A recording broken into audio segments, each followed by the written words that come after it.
কোরবানির ঈদে গরুর গোস্ত বা খাসির গোস্ত বা ছাগলের গোস্ত ফ্রিজে রাখা যাবে কিনা, ফ্রিজে রেখে মাসের পরে মাস খাওয়া যাবে কিনা, that's a very important question for everyone. কারণ কোরবানির সময়ে এমন কোনো ফ্রিজ নাই যে ফ্রিজে গোস্ত থাকে না। যারা এই কোরবানি করে বেশিরভাগ মানুষ ফ্রিজে গোস্ত রাখে। এখন প্রশ্ন হচ্ছে, ইজ ইট অ্যালাউড, এটা কি জায়েজ আছে কিনা? প্রথম কথা হচ্ছে, মাথায় রাখবেন রাসূল করিম সাল্লাল্লাহু আলাইহি ওয়াসাল্লাম একদম শুরুর দিকে সবাইকে বলেছিলেন যে তোমরা কেউ গরুর গোস্ত জমা করে রাখবা না, যতটুকু আছে যা আছে 3 দিনের মধ্যে খেয়ে ফেলবে। কারণ আছে একটা, কারণটা হচ্ছে ওই সময়ে গরিব মানুষের সংখ্যা অনেক বেশি ছিল। এজন্য রাসূল করিম সাল্লাল্লাহু আলাইহি ওয়াসাল্লাম বলেছিলেন তোমরা যদি সব জমায় রাখো তাহলে গরিবরা তাদের ভাগটা পাবে না। তাই 3 দিনের মধ্যে যতটুকু পারো নিজে খাও, মানুষকে বিলিয়ে দাও, জমিয়ে রাখা যাবে না। বাট পরবর্তী সময়ে সহিহ মুসলিমের বর্ণনা, নবী করিম সাল্লাল্লাহু আলাইহি ওয়াসাল্লাম বলেছেন তোমরা চাইলে এখন থেকে খেতেও পারো অথবা জমায়েও রাখতে পারো। এটা সহিহ মুসলিমের বর্ণনা।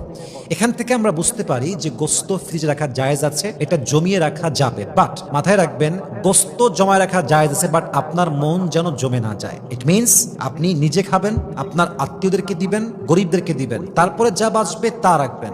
এখন আপনি গরু জবাই দিয়ে সোজা রাখলেন ফ্রিজে, কাউকে দিব না, নিজেও কম খাবো, মানুষকেও দিব না, গরিবদেরকেও দিব না, এটা ঠিক না। সবাইকে দেওয়ার পরে যা বাঁচবে ততটুকু রাখবেন, তবেই আপনার কোরবানিকে কবুল করবে একজন। বলেন সবাই, তিনি কে?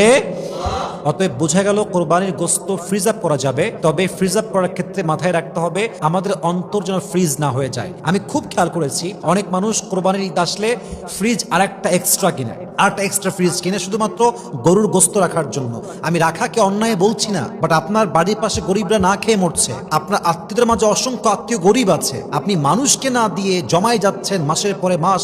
ইভেন অনেকে তো এমনও আছে যে গোস্ত রাখতে রাখতে মাসের পরে মাস রাখতে রাখতে একটা পর্যায়ে গিয়ে পচে যায় গোস্তগুলো। এইটা ঠিক না।